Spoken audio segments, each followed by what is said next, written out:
8h11, l'invité de France Bleu Poitou, votre invité Delphine Garneau est conseillère régionale UDI en Aquitaine, Limousin, Poitou-Charentes. Bonjour Véronique Ablin. Bonjour Delphine. Merci d'être ici dans les studios de France Bleu Poitou pour évoquer les impayés de la région, 132 millions d'euros. Alors on a appris ce matin que la Chambre régionale des comptes allait se pencher justement sur les comptes de la nouvelle région et puis de l'ancienne région Poitou-Charentes. C'est une bonne chose ça ? Oui, c'est une bonne nouvelle. Il s'était déjà penché, il y avait déjà eu un rapport en 2014 sur certains aspects précis de la gestion de 2007 à 2011 qui avait fait ressortir des éléments que nous on donnait depuis des semaines. Donc oui, c'est une bonne chose, ça permet d'avoir un état des lieux. Qu'est-ce que vous en attendez, par exemple, de ce rapport ? Nous, on a demandé beaucoup de documents en un mandat qu'on n'a pas réussi à avoir, qu'on n'a jamais réussi à avoir, notamment sur les comptes des SEM et des organismes. Alors, pour vos auditeurs, c'est tous les organismes d'économie mixte. Voilà, c'est des organismes dans lesquels la région a des parts ou donne des grosses sommes. Donc, ça permet aussi d'avoir un retour sur comment ces sommes sont utilisées et ce qu'il y a réellement en caisse. Donc, c'est vrai que là-dessus, par exemple, on n'a pas eu de retour et ça peut être un élément important de la gestion à venir. Alors, récemment, vous avez adressé un courrier à Ségolène Royal, dans lequel vous demandez des royalties à l'ex-présidente de Poitou-Charentes pour couvrir la dette. Ça veut dire qu'elle est directement responsable ? Ça veut dire qu'elle a géré la région pendant ce temps-là, que, encore une fois, nous, on demandait beaucoup de documents qu'on n'avait pas, qu'elle a beaucoup dit que c'était son laboratoire et qu'elle testait en Poitou-Charentes des politiques qu'elle voulait étendre au niveau national. Maintenant, elle les étend au niveau national, donc ça nous semblait légitime qu'on ait un retour sur investissement, surtout en ces périodes un peu troublées, sur le front des dettes de Poitou-Charentes. Alors, on a entendu Jean-François Macaire, qui lui a succédé à la tête de la région la semaine dernière sur France Bleu Poitou. Il disait oui, mais voilà, c'était une politique volontariste. Alors, est-ce que c'est pas ça aussi, la politique volontariste, prendre des risques ? Oui, mais alors faut pas oublier qu'on prend des risques avec un argent qui n'est pas le nôtre. L'argent, c'est de l'argent public.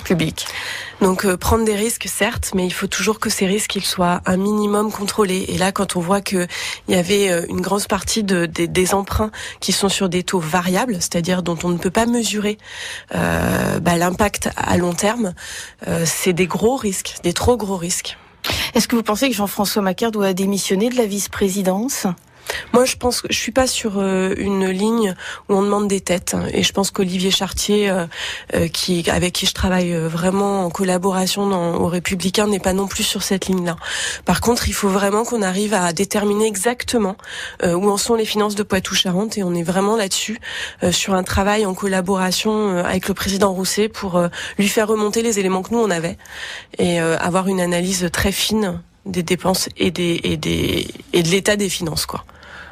France Bleu Poitou, 8h13. Dans un instant, la question du jour. Faut-il plus de transparence dans les comptes des collectivités ?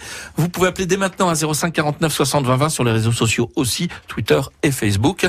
Mais avant, Delphine Garneau, vous êtes avec la conseillère régionale UDI, Véronique Ablin. Alors, est-ce qu'il y a eu obstruction justement de la majorité qui n'a pas voulu vous donner ces documents que vous réclamiez, ou est-ce que c'est le fonctionnement normal de la collectivité ? Compliqué à savoir.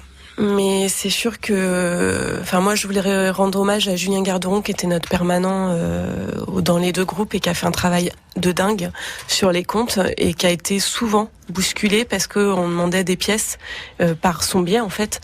Et du coup, je sais que c'était très compliqué, vraiment très compliqué. Il y a beaucoup de pièces qu'on n'a jamais eues. Ça veut dire qu'il n'y a pas suffisamment de transparence, justement. C'est la question qu'on pose à nos auditeurs dans les collectivités locales. On n'arrive pas vraiment à savoir où va l'argent, comment il transite. Je pense que je pense que dans le fonctionnement normal d'une collectivité, normalement au sein de la majorité, il y a des débats qui sont pas forcément rendus publics, mais qui sont là. Et je pense que dans le fonctionnement normal d'une collectivité, ça fait partie des choses.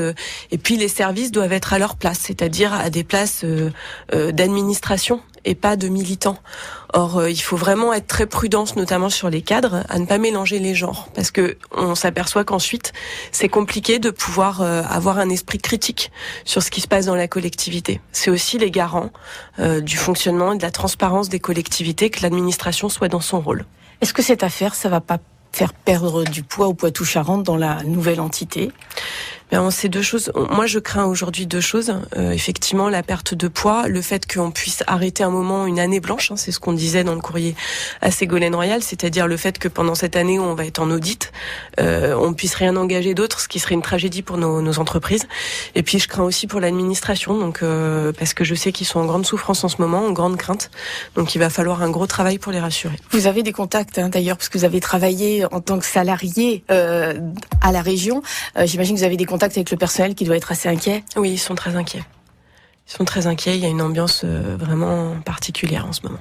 Merci beaucoup Véronique Ablin, conseillère régionale UDI, d'avoir été dans les studios de France Bleu Poitou. Bonne journée à vous. Merci, bonne journée à vous. Au revoir. Retrouvez toute l'info de France Bleu Poitou sur francebleu.fr.